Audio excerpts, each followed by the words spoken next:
मित्रों, राष्ट्रीय लोक समता पार्टी से राष्ट्रीय लोक जनता दल क्यों हो गया, इस पर भी चर्चा करेंगे। लेकिन उसके पहले आप समझ लीजिए, राष्ट्रीय लोक जनता दल कोई नई पार्टी नहीं है।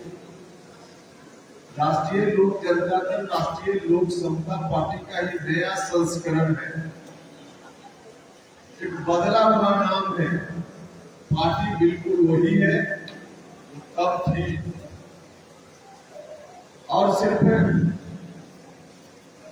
राष्ट्रीय लोक समता पार्टी का नया संस्करण ही नहीं है, बल्कि जनता दल यूनाइटेड का एकमात्र विकल्प भी है राष्ट्रीय लोक जनता दल।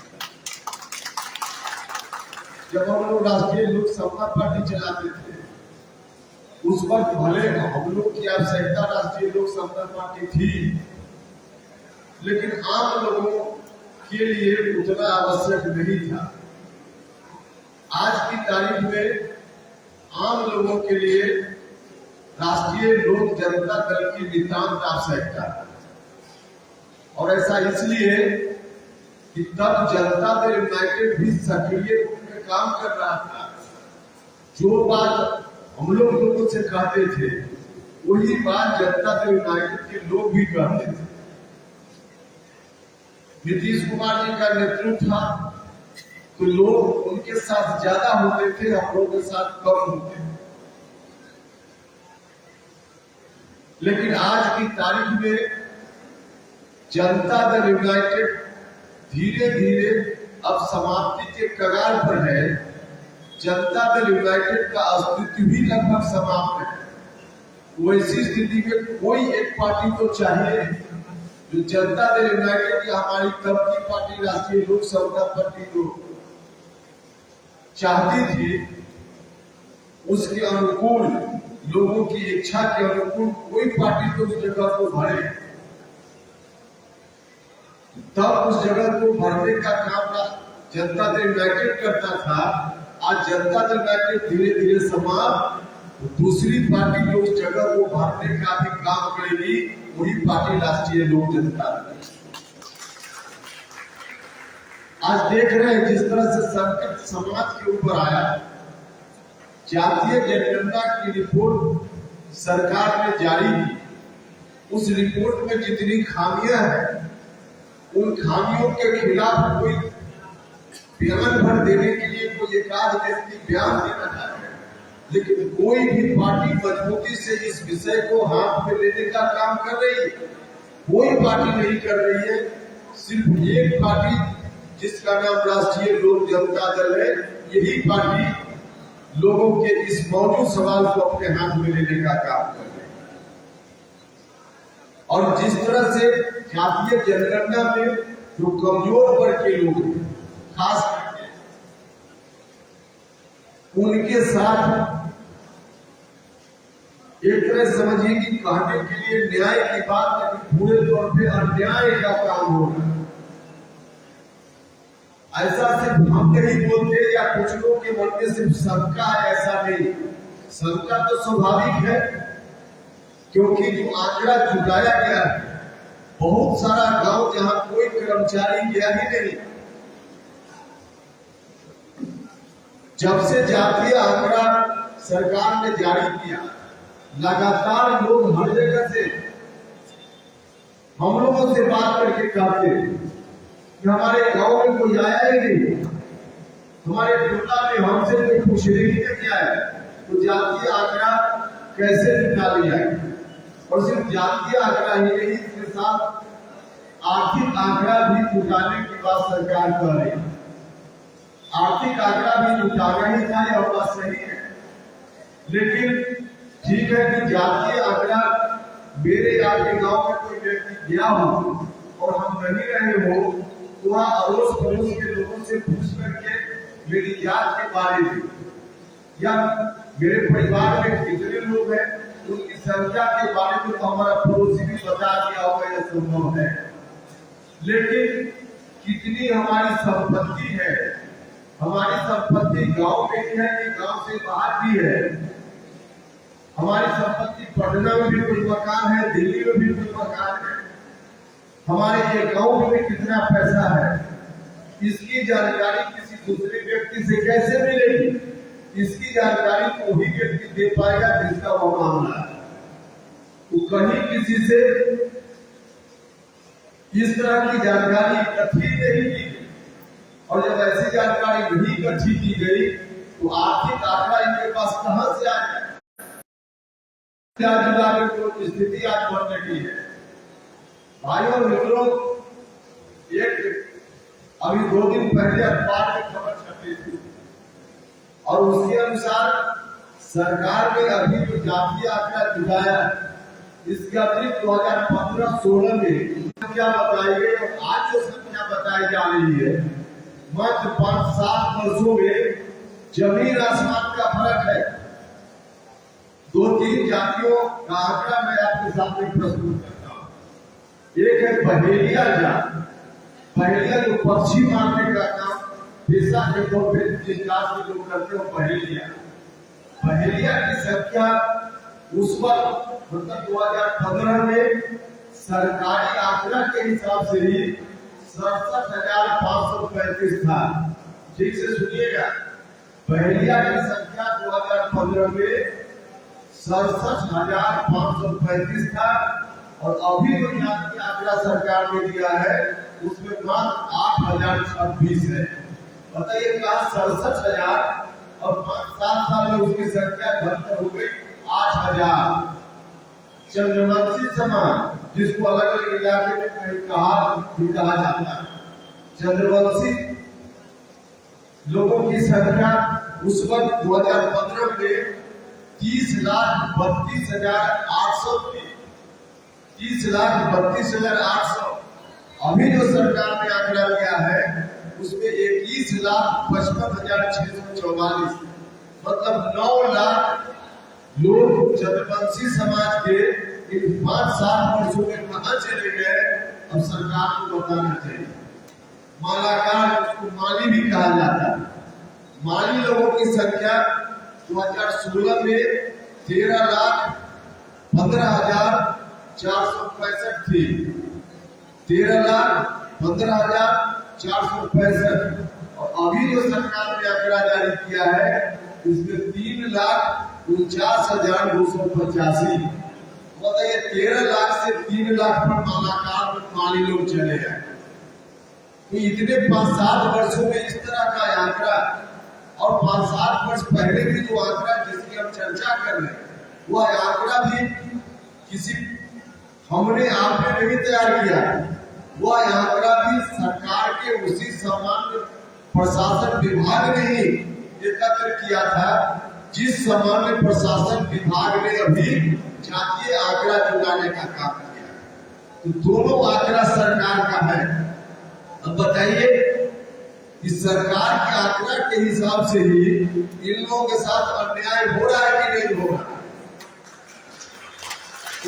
अब जो बहेलिया के साथ अन्याय हो रहा है, चंद्रवंशी समाज के साथ अन्याय हो रहा है, मालाकार समाज के साथ अन्याय हो रहा है, तो दूसरी जात के लोगों का यदि अनुमान है कि हमारा कभी इतना था, इतना प्रतिशत था, आज इतना प्रतिशत कैसे हो गया, तो इसका जवाब कौन देगा? इसका जवाब सरकार को देना पड़ेगा। सरकार को देना पड़ेगा। देखिए पूरे तौर पे जातीय गिनती कराने में फर्जीवाड़ा हुआ है, या जो सर्वे हुआ इसमें फर्जीवाड़ा हुआ है, और फर्जीवाड़ा के आधार पर दिया गया कोई भी आंकड़ा राष्ट्रीय लोक जनता दल नहीं स्वीकार करने वाला है। हम लोग नहीं स्वीकार करने वाले, और इस बात को लेकर हमने सरकार से कहा जातीय गिनती हो, इस राज्य को हम लोग शुरू से रहे और आज भी हम करें कि जात की गिनती सिर्फ बिहार में नहीं देश के स्तर पर जरूरी है। हम देश की सरकार से भी बार-बार करें कि देश के स्तर पर जात की गिनती होनी चाहिए, इसकी आवश्यकता है, लेकिन इस तरह से नहीं कि सत्ता में बैठे हुए लोग घर में बैठकर लोगों का आंकड़ा जारी कर दे और लोग परेशानी में हो जाए। तो यह जो सरकार की ओर से किया गया है, हमने सरकार से कहा कि इन आंकड़ों में सुधार का रास्ता आप निकालिए और रास्ता निकाल करके इसका सुधार हो। जिन जिन जातियों के मन में आशंका है उनकी आशंकाओं को दुरुस्त कीजिए, दूर कीजिए और तब अंतिम रूप से इसका प्रकाशन हो, तब हम मानेंगे, वरना हम नहीं माने। और सिर्फ हम लोग सरकार के समक्ष स्टेटमेंट देकर ही नहीं जाने वाले, हम लोग तो संघर्ष करने वाले लोग हैं। तो इस विषय को लेकर भी हम संघर्ष करेंगे, हमारी पार्टी संघर्ष करेगी और इसी संघर्ष के लिए सड़क पर उतरने का भी हमने फैसला लिया है। और कल पूरे बिहार के सभी जिला मुख्यालयों की मांग को पहुंचाने का काम करेंगे। 11 तारीख को बिहार के तमाम जिला मुख्यालयों और 14 तारीख को बिहार के साथी पटना में जुटेंगे। राजभवन मार्च होगा, गांधी मैदान से निकलकर हम सहभागिता निभाएंगे। आप सब लोगों से जीत जाए, 25 जीत जाए, इस बात की अपेक्षा नहीं थी, लेकिन इतनी आकांक्षा, इतनी अपेक्षा तो जरूर थी कि कम से कम लोग इतनी ताकत इस चुनाव में राष्ट्रीय लोक समता पार्टी को दे देंगे कि हमारी पार्टी मजबूती से बिहार की राजनीति में हस्तक्षेप करने की स्थिति में हो जाएगी। इतनी एक सीट भी हम नहीं जीत पाए। भाइयों और मित्रों, आप सब लोग प्रबुद्ध लोग हैं, जरा सोचिए, उस पर ज्यादा नहीं 4-5, हम सिर्फ 4-5 बोल रहे, 4-5 सीट पर भी आरएलएसपी का उम्मीदवार जीत कर बढ़िया होता। वो जो राजनीतिक परिस्थिति बनी थी उसमें पूरे बिहार की राजनीति उपेंद्र कुशवाहा के हाथ में होती कि नहीं होती, पूरे बिहार की राजनीति हमारे हाथ में। तो उस वक्त तो बिहार के लोग कंजूसी करे, हम 4-5 एमएलए की बात करते हैं। अब नहीं, हमारी अपेक्षा नहीं जीते, 50 और 75 जीतेंगे। तो उतना भी नहीं हुआ, एक सीट भी हम लोग नहीं जीते। ठीक है, इसका नतीजा परिणाम और जगह कहां क्या हो गया। हम लोग नहीं जीत पाए, कहीं जीत पाए, लेकिन नीतीश कुमार जी जो कभी 110, 115 जीते थे, नीतीश जी की पार्टी 43 पर चले गए, 43, सिर्फ 43 भी उनके लोग जीत पाए। जब 43 उनके लोग जीते, तब तीसरी जगह असर होने लगा। लालटेन वाले बंधु जो कब का अपना लालटेन रख दिए थे, कहीं छोड़ दिए थे, सपना में भी नहीं सोचा था कि फिर से हम लालटेन को जला लेंगे। वे लोग फिर से अपना कुर्ता पजामा टाइट करने लगे और टाइट करके उनके मन में लड्डू फूटने लगा कि चलो नीतीश कुमार और उपेंद्र कुशवाहा जब लड़ रहा है तो दोनों की लड़ाई में अब हम अपने लालटेन को फिर से बिहार में जला लेंगे। यह जब आहट आने लगी, इस तरह की स्थिति जब हम लोग देखने लगे, तब हम लोग परेशानी में आए। तब हम लोग को लगा जब हम जितनी मेहनत हमने राष्ट्रीय लोक समता पार्टी को बनाने में की थी, उससे थोड़ा भी कम समता पार्टी के दौर से लेकर जनता दल यूनाइटेड तक थोड़ा भी कम हम मेहनत हमने नहीं की थी उस समय, बल्कि ज्यादा खून पसीना लगाया था समता पार्टी के दौर। हम पूरे बिहार के साथियों के साथ बैठे और सब लोगों ने मिलकर तय किया कि चलिए यह पार्टी भी अपनी पार्टी है और नीतीश जी को आगे नहीं लाना है, जो भी बोल रहे हैं तो हम लोग उसमें चले गए। अब इसको गलती कहिए या सही कहिए, कारण यही था और कोई दूसरा कारण नहीं। कारण अगर सत्ता का लोभ होगा तो उपेंद्र कुशवाहा सत्ता में पहुंच कर बार-बार सड़क पर आता रहा है, एक बार नहीं अनेक बार। हम तो राज्यसभा में जब मेंबर थे तब भी वो सत्ता की पार्टी थी। 2 साल तक हुआ था, 4 साल बाद था, कब राज्यसभा की सदस्यता से इस्तीफा देकर सड़क पर आए थे। हम भारत सरकार में मंत्री थे, किसी ने हमको हटाया था? किसी ने नहीं हटाया था। सत्ता छोड़कर हम सड़क पर आए थे। अभी जब फिर से हम कहते जनता दल यूनाइटेड थे तो विधान परिषद का सदस्य हम बन गए थे। हम चाहते अपने लिए तो आराम से आ सकते थे।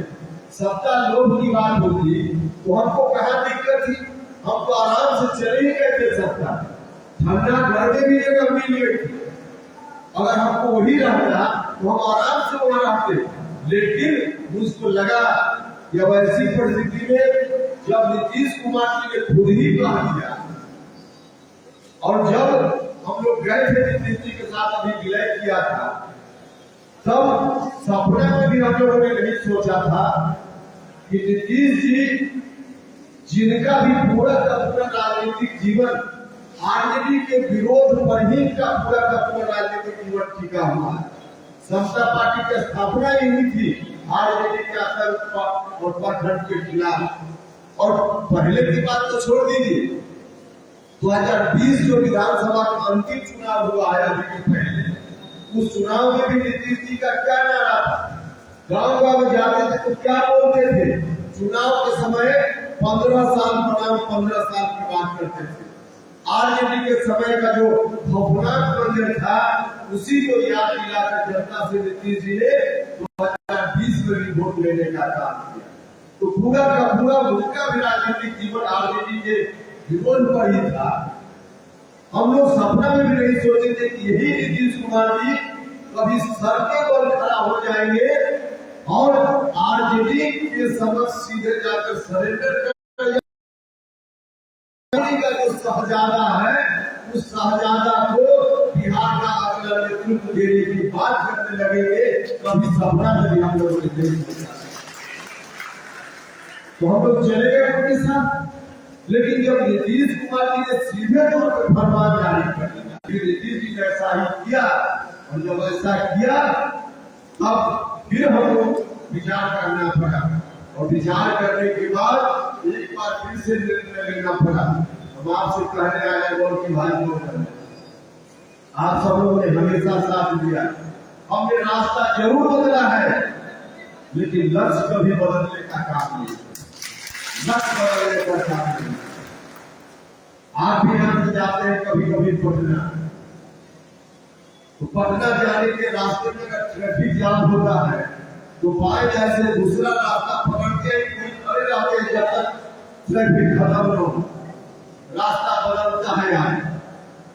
चलने में अगर ट्रैफिक जाम हो तो बदल जाता लेकर लोग आगे पहुंचता है। हमने भी राजनीति का काम किया है। कहीं कहीं ट्रैफिक जाम मिला तो हमने रास्ता जरूर बदला, लेकिन लक्ष्य जो है पटना जाने का, उस लक्ष्य में कभी हमने बदलाव नहीं। बदलाव हमने किया है और न आगे भविष्य में इस जीवन में कभी बदलाव करेंगे। या भी आपके साथ कहना चाहता हूँ, आप सब लोगों से आगे, सभी लोगों से आगे, सब लोग मिलकर के पूरी ताकत के साथ आगे बढ़ने का काम कीजिए। हमारे साथ सब पार्टी के लोग हैं। किस परिस्थिति में हमने विलय किया और किस परिस्थिति में पार्टी बनी, आज की तारीख में वाकई राष्ट्रीय लोक जनता दल ही एकमात्र पार्टी है जो गांव के गरीब गुरबा लोग हैं, अति पिछड़ा समाज के लोग, दलित समाज के लोग, अल्पसंख्यक जमात के लोग या सवर्ण समाज के भी लोग न्याय पसंद लोग हैं।